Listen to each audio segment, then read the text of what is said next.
COMPUTEX Taipei. The COMPUTEX Taipei D&I Awards, first hosted in 2008 by TAITRA in cooperation with IF, will be held for the 5th time in 2012. There were only 138 entries in 2008, yet the number of entries this year has raised greatly to a total of 204. It's our pleasure to have heavyweight companies such as Acer, Gigabyte, MSI, Thermaltake, and Realtek Semiconductor Corporation join the event. It is also the first time for HTC, one of the top 100 brands of the world, to enter the D&I Awards. COMPUTEX is an event which values creativity, new thinking, and design. Hence, being able to present and award these innovative products with gold awards in the opening ceremony is important and meaningful to COMPUTEX. On the day before the grand opening, we will hold a press conference to introduce these products, increasing their exposure. Also, we will set up booths to promote them during the shows, whether it is in the Nangang Exhibition Hall, World Trade Center, or IFA, CeBIT in Germany, CES in the States, or GTEX in Dubai. We will adopt different ways to increase publicity and introduce the D&I awarded products in all the international events and roadshows held by TAITRA. We are honored to partner up with IF, International Forum Design, to hold the momentous D&I Awards. Such events have helped numerous ingenious products from Taiwan step onto the world stage and achieve higher sales.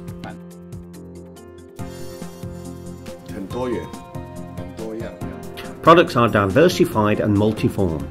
Our evaluation standards will be a bit stricter because COMPUTEX only allows mass-produced products and listed products of the last 2 years or next year to join the competition. Extremely high in quality, so we were all extremely happy with the final selection. So we have a really good group of products here.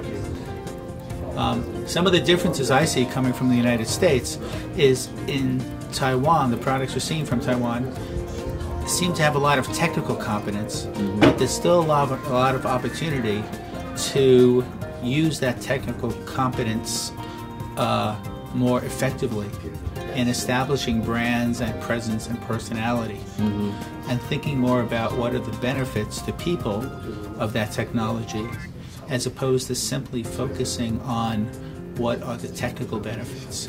The 5 winning awards, I think as a group, they were actually a better quality of the 5 winning awards last year, if I'm allowed to say that.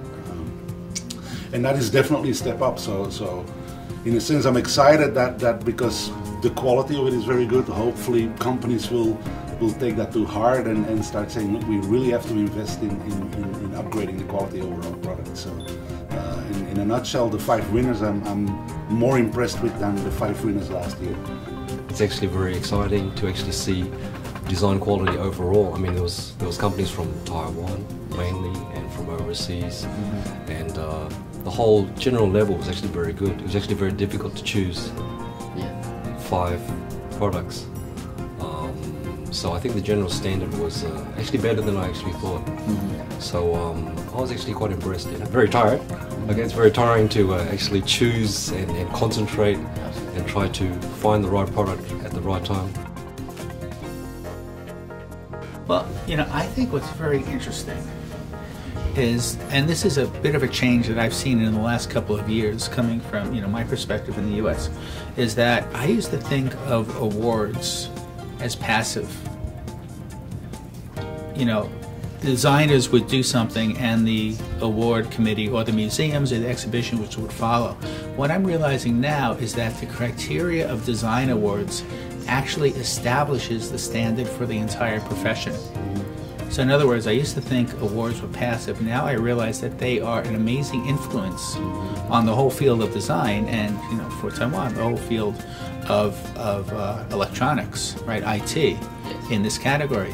Because everyone wants to win an award, what is happening is that the awards are setting that holy grail of what great design is about. So it's very interesting how much effect an award program can have on the entire profession or an entire industry. It's a design and innovation award. There was actually a lot of innovation, what we saw today as well, yeah.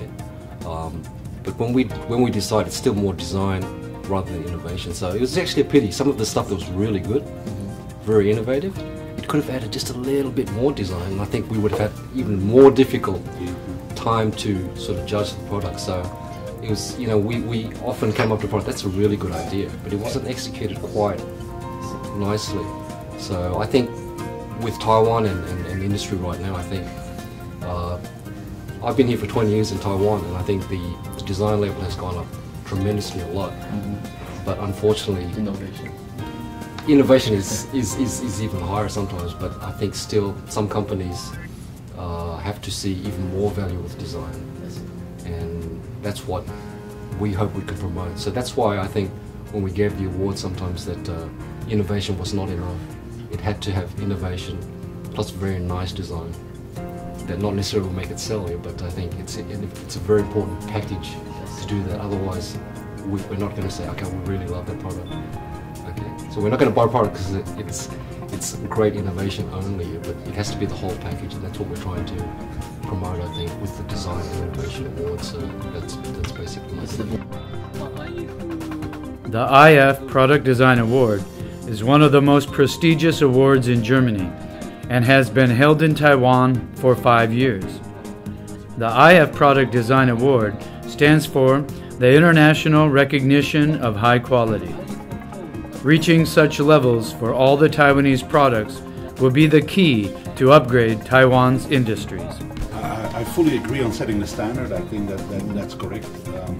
There is a little bit of a misconception with what we're doing. We are giving a design award, which means that the design of the product was properly done. You sometimes get afterwards is, but why didn't it sell well?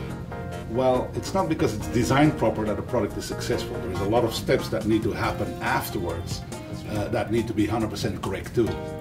That's one sideline on that. If you do not have the channels, you may have a great product, but if it never reaches the consumer in the right way, it won't do it very well. So from a raising the bar point of view, it has helped Taiwan a lot. And Taiwanese companies are really not focusing, but they're busy with it. They're busy with, look, we need to see that we can enter an award program, and there is a lot of pride of achievement when they get awarded.